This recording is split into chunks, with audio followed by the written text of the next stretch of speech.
अस्सलाम वालेकुम नाजरीन, मैं हूँ खुरम भट्ट और आप देख रहे हैं भट्ट गुमानिया चैनल। आज दूसरा रोज़ा है अल्हम्दुलिल्लाह।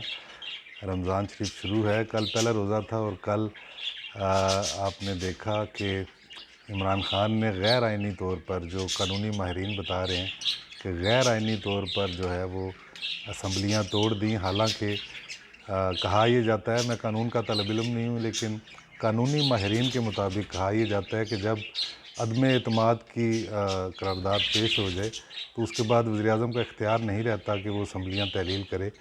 और उससे पहले भी आपने देखा कि इमरान ख़ान ने पूरी कोशिश की कि वो इत्तेहादियों को मना ले, अपने नाराज़ जो उनके मेंबरान असम्बली थे उनको मना ले। सब तरफ वो घूमे फिरे, वहाँ भी गए जहाँ वो हाथ मिलाना भी पसंद नहीं करते, लेकिन कुछ बन ना पाया। तो बिल आखिर जो उन्होंने कहा था मैं सरप्राइज़ दूंगा, वो उन्होंने सरप्राइज़ दिया। अब कान को यहाँ से पकड़ें या यूं घुमा के यहाँ से पकड़ें। दरअसल इमरान हुकूमत ख़त्म हो गई और अपना टेन्योर वो जो है वो पूरा नहीं कर पाए 5 साल का, और तकरीबन पौने 4 साल या साढ़े 3 साल वो हुकूमत में रहे। यहाँ एक बात अहम है कि नाज़रीन 22 साल जद्दोजहद की उन्होंने और बिल आखिर अपने ही हाथों अपनी हुकूमत का ख़ात्मा कर लिया। और उनका जो बयानिया है, जो अवाम में जिसको पज़ीराई भी मिल रही है, अवाम की जो ख़ास तौर पे वो अवाम जो इमरान ख़ान को पसंद करते हैं, उनके यूथिए कहलाते हैं, यूथ कहलाती है या जो भी कहलाते हैं, उन्होंने खुशियाँ मनाई उनके असम्बलियाँ तोड़ने पे। हालांकि दरअसल उन्होंने अपनी ही हुकूमत का ख़ात्मा कर लिया। यहाँ एक और बात भी बड़ी अहम है कि तारीख़ में शायद पहली मरतबा ऐसा हुआ है कि अपनी हुकूमत का ख़ात्मा करके पीटीआई के कारकुन जो हैं वो खुशियाँ मना रहे हैं, और अपोजिशन जो इमरान ख़ान की हुकूमत का ख़ात्मा चाहती थी वो सुप्रीम कोर्ट में दरख्वास्तें दे रहे हैं कि ये क्या हो गया। बहरहाल जो भी हुआ है, सुप्रीम कोर्ट ने सो मोटो एक्शन ले लिया है। आज उसका फ़ैसला भी आ जाएगा। अब देखें क्या फ़ैसला आता है। हम उस पर तो तबसरा नहीं कर सकते, ना किसी किस्म की राय दे सकते हैं। सुप्रीम कोर्ट जो मुनासिब समझेगी वो फ़ैसला देगी। बज़ाहिर तो जो कानूनदान हैं वो यही कह रहे हैं कि ये इंतहाई गैर आइनी इक़दाम है, जिस पर इमरान ख़ान को आर्टिकल 6 का सामना करना पड़ सकता है। न सिर्फ इमरान ख़ान को बल्कि स्पीकर कौमी असम्बली को और सदर मोहतरम को भी। खैर जो भी होगा, सुप्रीम कोर्ट जो भी फ़ैसला करेगी वो सबके सामने आ जाएगा। नाज़रीन ज़्यादा टेंशन लेने की ज़रूरत नहीं है, ये सियासी मामलात हैं। और हमारे पाकिस्तान के जो डिक्टेटर आए हैं 4 फ़ौजी जर्नैल, उन्होंने तो कानून को जूते की नोक पे रखा, और सियासतदानों का भी यही हाल है।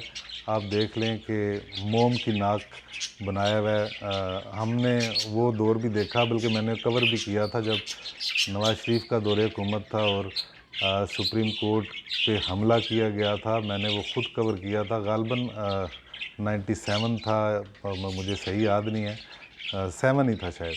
तो मैंने कवर किया था, मैंने तस्वीरें बनाई थी उसकी। और सजाद अली शाह चीफ़ जस्टिस थे उस वक्त सुप्रीम कोर्ट पे हमला भी किया गया था। तो ये सियासतदान जो हैं, ये इनको भी सिर्फ़ और सिर्फ अपनी कुर्सी अज़ीज़ होती है। जमहूरियत हमारे मुल्क में एक ऐसी चीज़ है कि आपने 2 डाकुओं में से एक ऐसे डाकू का इंतखाब करना होता है जो निस्बतन शरीफ हो, मतलब छोटा डाकू हो, एक ऐसा डाकू जो आपके ख़्याल में शायद मुल्क के लिए बेहतर है। इससे ज़्यादा पाकिस्तानी जमहूरियत जो है वो कुछ नहीं, क्योंकि वतन अज़ीज़ में जमहूरियत को पनपने ही नहीं दिया गया। तो जैसी तैसी ये जमहूरियत है, इसको बर्दाश्त कीजिए और ज़्यादा टेंशन ना लें, एंजॉय करें। महंगाई जो है सर तोड़ महंगाई है, और इन 3 साढ़े 3 सालों में आपने देखा कि जो चीज़ 1 रुपये की थी वो 3 रुपये की हो चुकी है। दवाइयों के अद्वियात का स्कैंडल आया, आटे का स्कैंडल आया, चीनी का स्कैंडल आया। किसी का इमरान ख़ान ने कुछ भी नहीं बिगाड़ा, किसी को सज़ा नहीं हुई, कोई मुलज़िम जो है, कोई मुजरिम जो है वो कैफ़रे किरदार तक नहीं पहुंचा। बहरहाल इमरान ख़ान की भी जद्दोजहद जारी है, और अपोजिशन जमातें जो हैं वो भी सर जोड़ कर बैठी हैं। सुप्रीम कोर्ट आज इसका फ़ैसला करेगी, लेकिन बात वही है कि आप कान को यूँ पकड़ें या यूँ पकड़ें, عمران خان کی حکومت ختم ہو چکی ہے، ہم اگلے الیکشن کی طرف جا رہے ہیں۔ اب فیصلہ صرف یہ ہونا باقی ہے سپریم کورٹ سے کہ آیا عمران خان نے جو اقدام اٹھایا ہے کل وہ آئینی طور پر درست تھا یا نہیں تھا۔